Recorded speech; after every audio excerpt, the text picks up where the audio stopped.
안녕하세요. 까치살모입니다. 여러분들 모두 인도 파키스탄 전쟁에 대해서 관심이 많으실 겁니다. 그리고 우리들이 유독 이 전쟁에 관심이 많은 이유는 바로 우리의 가상 적국 중의 하나인 중국의 무기가 대량으로 사용되고 있기 때문입니다. 그리고 특히 그 중에서도 이번에 프랑스의 최신 전투기인 라팔을 중국의 J-10 전투기가 PL-15를 사용해서 격추한 것일 건데요. 최근에 드디어 서방 전문가들에게서 이에 대한 분석들이 나오고 있습니다. 그래서 오늘은 그 이야기를 해볼까 하는데요. 그 전에 앞서서 지금 엄청난 사건이 터져버렸습니다. 잘못하다가는 지금 우리나라의 연안함대가 전부 운용 중단을 하게 될지도 모릅니다. 그건 바로 대구급의 아주 치명적인 결함이 발견되었기 때문입니다. 우리나라의 대구급은 처음 건조될 때부터 특히 기관 부분에 대해서 많은 문제점을 가지고 있었는데요. 최근에 이게 뭔가 결함이라기보다는 한화가 저지른 방산비리라는 게 밝혀졌습니다. 이게 어떻게 된 거냐면 해군에서 대구급의 기관부가 계속 문제가 발생을 하자 기관부를 정밀 검사를 했고 그 중에서도 연료 공급 파이프에 누유 현상이 발생하는 것을 발견했다고 합니다. 그런데 해군에서 조사해 본 결과 대구급의 연료 공급 파이프가 원래 제작하기로 했던 소재로 제작되지 않고 다른 소재로 제작되었음을 발견했다고 합니다. 그래서 해군은 긴급하게 연료 공급 파이프를 교체하는 작업을 했고 그리고 설계를 담당한 한화에게 책임을 묻기로 했다고 합니다. 그런데 문제는 한화는 자신들의 잘못이 아니라고 처음에는 부인했다는 것입니다. 그리고는 하청업체의 실수라고 핑계를 댔다고 하는데요. 하청업체가 잘못된 소재를 사용했다는 것입니다. 그래서 자신들의 잘못이 아니라고 발뺌을 했지만 최근에 자신들의 잘못을 인정하고 전부 배상을 하기로 했다고 합니다. 그런데 이게 문제인 게 이 설계는 대구급에만 적용된 게 아니라는 것입니다. 결론은 우리가 필리핀에 판매한 호위함들도 마찬가지 설계가 적용되어 있고 제 생각으로는 지금 충남급도 동일한 기관 설계를 가지고 있기 때문에 충남급에도 동일한 결함이 있을 것입니다. 한마디로 대구급 이후에 건조된 우리나라의 연안함들에 전부 커다란 결함이 있게 된 것입니다. 우선은 해군에서 긴급하게 배관을 교체하기는 했지만 이게 나중에 다시 문제가 될 수 있고 이뿐만 아니라 해군의 전수조사 결과 대구급의 또 다른 결함도 발견했다고 하는데요. 원래 보통 엔진실에는 연료 배관을 빼고는 다른 관을 지나지 않게 하는 게 보통이라고 합니다. 왜냐하면 다른 관이 지나다가 그 관에서 누수가 발생하면 안 되니까요. 그런데 지금 대구급에는 해수관이 엔진실을 지난다고 합니다. 당연하지만 해수관은 해수로 인해서 언제든지 누수가 생길 수 있고 만일 누수가 되면 그게 엔진에 들어가서 엔진에 치명적 문제를 일으킬 수 있습니다. 그래서 절대로 해수관을 엔진실에 지나게 하지 않는 건데 한화는 해수관이 지나게 설계를 했고 심지어는 이런 잘못된 설계를 함선을 검수하는 기품원에서도 설계가 통과되었다는 것입니다. 그래서 지금 이런 설계를 통과시킨 기품원도 비판을 받고 있습니다. 한마디로 말해서 한화가 설계한 대구급 이후에 우리 연안함에 전부 치명적인 결함이 있는 것입니다. 심지어는 우리가 수출한 함선에도 말이죠. 솔직히 제가 이런 말은 하지 않았었는데요. 아주 살짝만 언급하자면 지금 한화는 그 어느 때보다도 매출 대비 순이익률이 높습니다. 물론 우리가 수출하는 무기의 가격이 오른 것도 그 이유이지만 그건 다른 업체들도 마찬가지인데요. 유독 한화의 순이익 비중이 대폭 상승을 했습니다. 이 문제는 바로 한화의 순이익이 대폭 상승한 것과 전혀 연관이 없지 않다고 생각을 합니다. 한마디로 말해서 우리의 연안함들은 전부 한화로 인해서 돌이킬 수 없는 치명적 결함을 가지게 된 것입니다. 이 문제는 도저히 한화를 용서할 수 없을 것 같습니다. 그럼 이런 답답한 이야기는 여기까지만 하고 다시 인도-파키스탄 전쟁 이야기로 돌아와서 인도와 파키스탄이 전쟁을 시작한 후에 고작 3일 만에 휴전을 했는데요. 그러나 그럼에도 이번 전쟁은 우리에게는 아주 큰 관심사가 될 수밖에는 없습니다. 그 이유는 역시 파키스탄에 의해서 우리의 적국 중의 하나인 중국의 무기가 실전에 대비했기 때문입니다. 그래서 더욱이 우리에게는 지금까지 베일에 감추어진 중국산 무기의 실제 성능을 가늠할 수 있는 좋은 기회가 되기 때문에 더 많은 관심이 가는 것 같습니다. 특히 이번에 우리에게 가장 큰 관심을 받는 건 바로 중국의 J-10 전투기와 PL-15 공대공 미사일일 것입니다. 실제로 확실한 건 이번에 PL-15 공대공 미사일에 의해서 서방권의 대표적인 전투기인 라팔 전투기가 격추되었다는 점일 것입니다. 그래서 저는 오늘 그걸 분석해볼까 하는데요. 그런데 한 가지 여기서 짚고 넘어가야 할 건 여전히 많은 분들이 이번 전쟁에서 마치 라팔 전투기가 5대가 격추된 것처럼 여전히 이야기를 한다는 점입니다. 대체 누가 라팔 전투기가 5대가 격추되었다고 하던가요?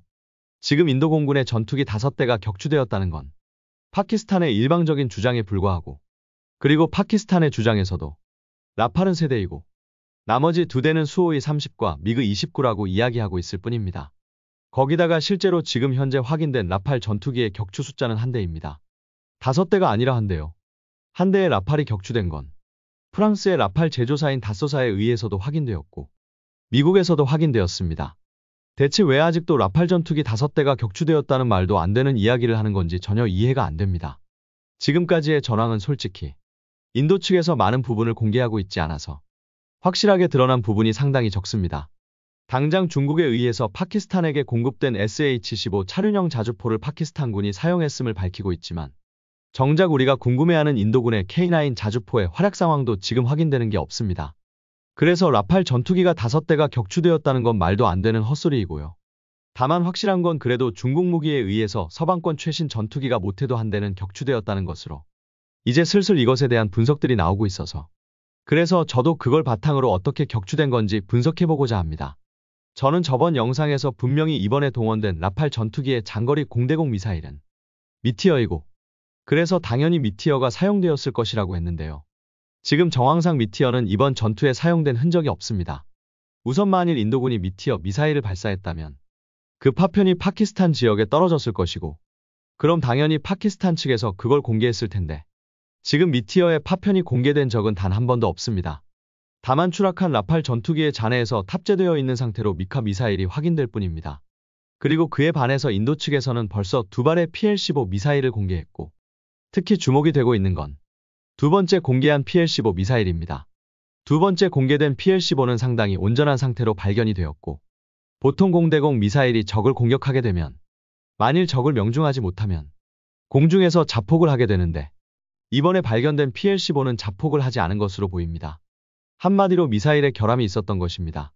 그리고 지금 이것과 관련해서 서방 전문가들은 이번에 발견된 PL-15는 발사 후 망각 방식으로 발사되었다가 목표를 포착하지 못하고 추진력을 상실해서 추락한 것으로 보인다는 분석을 내놓고 있는 상태입니다. 이게 무슨 말이냐라고 하면은요.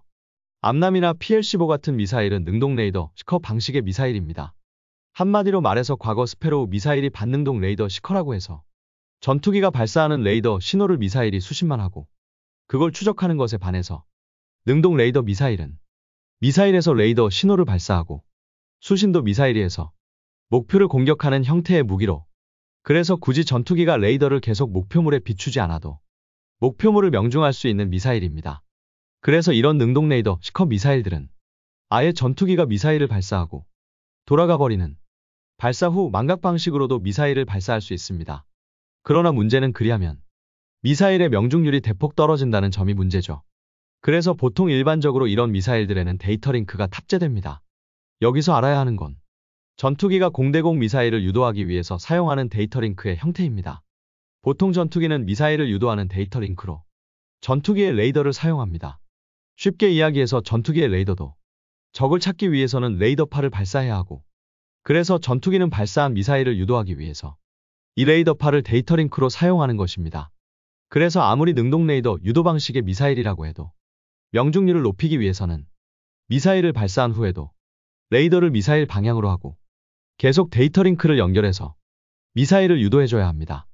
그러나 당연하지만 이런 식으로 전투기가 레이더를 계속 사용하게 되면 당연히 적군도 아군의 전투기의 위치 등을 파악할 수 있습니다. 그래서 이번에 파키스탄군이 사용한 방법이 발사 후 망각 방식인데요. 쉽게 이야기해서 공대공 미사일을 발사하고 공대공 미사일과 데이터 링크를 유지하면서 명중률을 높이는 방식이 아니라 공대공 미사일을 발사하고 미사일과의 데이터 링크를 끊고 그냥 돌아가 버리는 것입니다. 이리하면 당연히 적전투기는 미사일을 발사한 아군의 전투기를 발견할 수 없게 되고 그럼 당연히 아군 전투기의 생존 가능성은 더 높아집니다. 그러나 문제는 이리하면 발사한 미사일이 목표에 명중할 확률은 대폭 감소한다는 문제점이 있습니다. 그래서 이 방법은 아군 전투기의 생존성은 높여주지만 적 전투기의 격추 가능성도 낮추는 방식입니다. 그리고 이번에 파키스탄이 사용한 방법이 이 방법이라는 것입니다. 그래서 이번에 발견된 미사일이 이런 식으로 발사 후 망각 방식으로 발사되었다가 목표를 찾지 못하고 추진 에너지를 전부 사용하고 그냥 추락을 한 미사일이라는 거죠. 그리고 이번에 파키스탄에서 미티어 미사일의 파편이 발견되지 않았고 추락한 라팔 전투기에서도 미티어 미사일이 발견되지 않은 걸 토대로 추정을 해보자면 이번에 출동한 인도군의 라팔 전투기들은 공대공 임무를 부여받고 출동한 게 아니고 스칼프 등 장거리 스탠드오프 미사일을 발사하기 위해서 출동을 했고 그래서 스칼프 미사일과 자위용으로 상대적으로 무게가 가벼운 미카 미사일만 탑재한 상태로 이륙을 해서 정해진 목표에 대해서 스칼프 미사일을 발사하고 귀환하는 과정 중에 파키스탄의 J-10이 발사한 PL-15 미사일의 후방을 명중당한 것으로 보입니다.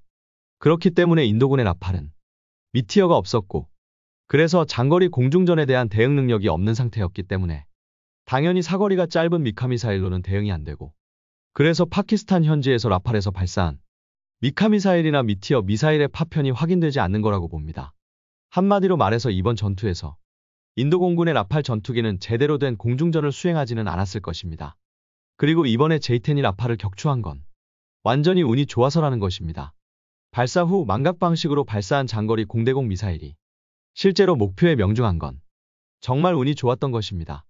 그러나 한 가지 확실한 건 그럼에도 중국의 PL-15가 라팔을 격추한 건 중국 입장에서는 상당히 고무적인 일임에는 틀림없는 사실입니다.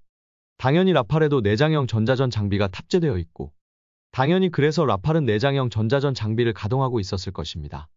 그럼에도 그런 라팔을 격추했다는 건 중국 입장에서는 상당히 고무적인 일임에는 틀림없는 사실입니다. 실제로 이번 공중전에는 파키스탄 전투기 42대와 인도군의 전투기 72대가 참여했다고 하며 당연히 파키스탄에는 J-10 전투기가 20대밖에는 없습니다. 그 뜻은 이번 공중전에는 J-10 말고도 FC-1이나 F-16 전투기도 참여했다는 뜻이고 실제로 파키스탄군에서도 이리 이야기를 하고 있습니다. 그런데 정작 라팔 전투기를 격추하는데 성공을 한 건 J-10 뿐이었다는 것으로 분명 이건 상당히 놀라운 일임에는 틀림없는 사실입니다. 실제로 파키스탄에 파견되어 있던 중국 관계자들은 파키스탄군으로부터 라팔 격추 사실을 전해 듣고 엄청나게 기뻐했다고 하고요. J-10 전투기를 생산하는 청도항공의 주가가 40%나 상승했다고 할 정도로 중국에게는 엄청나게 고무적인 일임에는 틀림없는 사실입니다. 그럼 여기서 한 가지. 중국의 PL-15는 어떻게 라팔을 격추할 수 있었을까요? 그 이유는 솔직히 너무 뻔합니다. 이미 기존부터 서방권 전문가들이 예상을 하고 있었던 일인데요. 우선 PL-15에는 A사 방식의 레이더가 탑재되어 있고 그래서 기본적으로 일반적인 다른 공대 공미사일보다 적의 전자전에 대한 대응 능력이 더 뛰어날 수밖에는 없습니다. 여기다가 라팔 전투기에 탑재된 전자전 장비는 프랑스가 만든 장비입니다. 이 장비에 과연 중국군의 레이더에 데이터가 입력되어 있었을까요? 그것도 한 번도 실전에 사용되지 않은 중국의 미사일에 대한 데이터가 말이죠. 기본적으로 전투기의 내장형 전자전 장비는 이미 입력되어 있는 데이터를 바탕으로 조종사가 스위치를 켜면 전자전을 수행하게 되어 있습니다. 아예 전혀 파악이 안 된 적 레이더에 대한 대응 능력까지는 전투기의 내장형 전자전 장비에는 없습니다. 그리고 당연히 프랑스의 중국군의 공대 공미사일에 탑재된 레이더에 대한 정보가 있을 리 없고요. 그래서 이런 점 때문에 라팔의 내장형 전자전 장비는 파키스탄의 J-10이 발사한 PL-15에 대응하지 못했을 것입니다. 그럼 인도는 전자전기가 없느냐라고 했을 때 인도도 전자전기는 있습니다.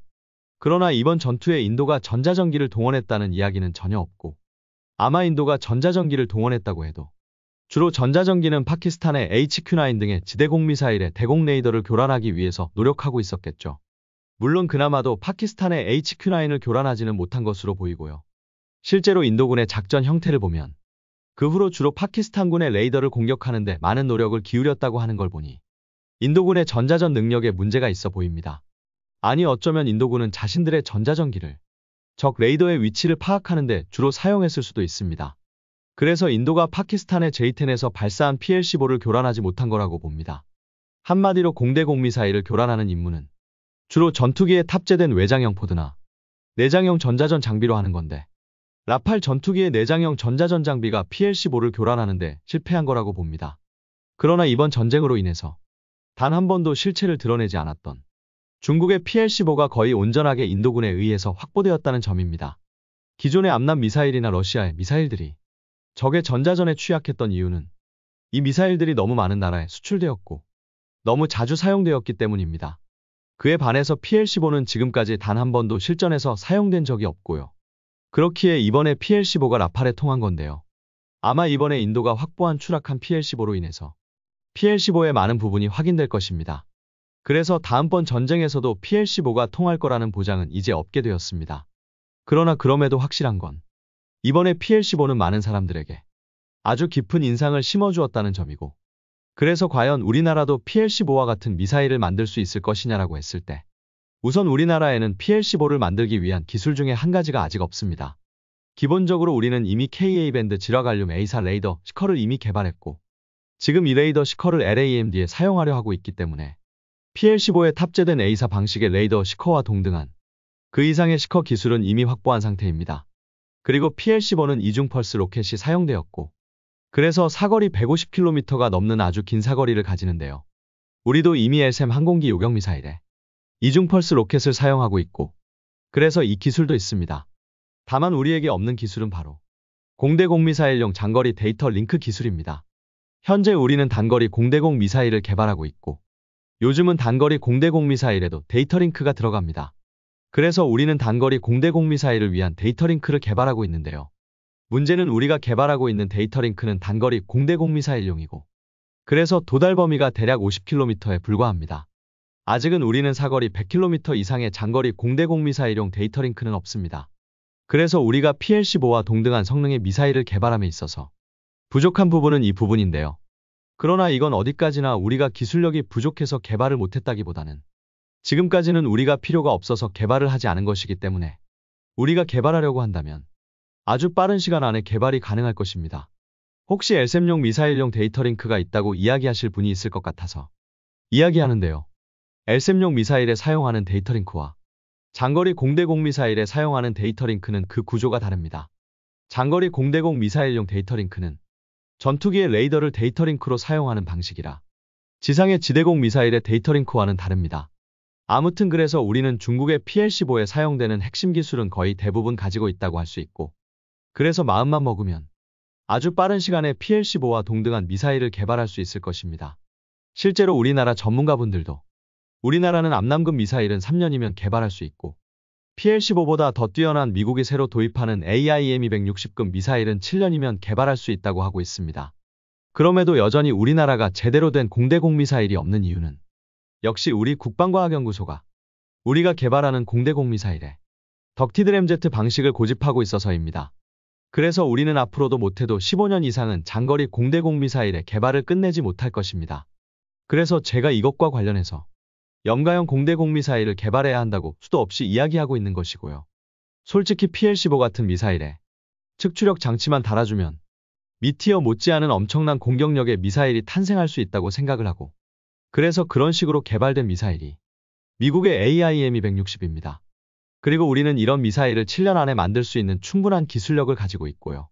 여기에 굳이 덕티드 램제트 방식을 고집하는 건 국방과학연구소의 고집이라고 생각을 합니다. 그리고 대구급의 치명적 결함은 솔직히 저도 놀랍고요. 그리고 이번 결함은 설계가 잘못된 게 아니라 한화에 의해서 일어난 비리라는 게 더 충격입니다. 그래서 방사청이 KDDX 사업을 한화에게 넘기지 않으려고 하는 게 아닌가 하는 생각이 아주 강하게 들었습니다. 여러분은 이 문제를 어떻게 생각을 하시나요? 이상 영상 봐주셔서 감사합니다.